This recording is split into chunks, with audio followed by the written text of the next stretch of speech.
batang nakasalubong daw si Jesus. Si Jesus? Yes, sabi ng bata. Yan. Jesus.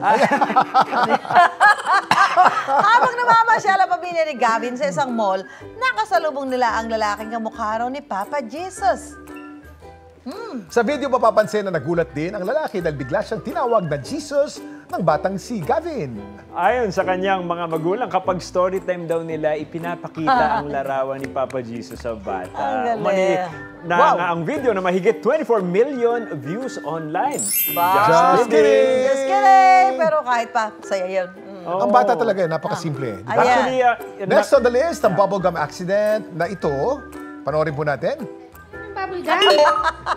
Napaiyak po ang batang si Bettina nang aksidente raw niyang nalunok ang bubblegum.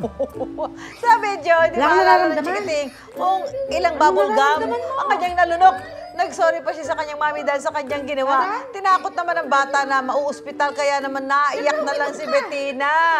Pero gaya ng sinabi natin, just kidding, minibiro lang daw ni Mommy si Bettina. At syempre, pagka nakalunok ka ng bubble gum, di ba? Next! Just kidding natin guys, syempre hindi naman magpapahuli ang aking anak na si Elia. Okay. Oo, ito yun, oh. Aha.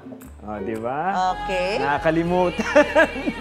Cute na cute namin shinare ang aming father and son moment sa Instagram. Kunwari nakalimutan namin. Kunwari nakalimutan ko, nakatabi ko si Eliam sa kama. Pero syempre, no bagets harm. Of course. While filming this video, gusto lang namin magpatawa.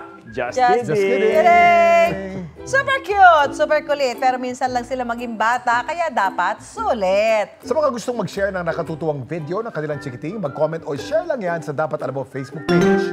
Malay mo, ang iyong chikiting na ang susunod na bibida dito sa Just Kidding!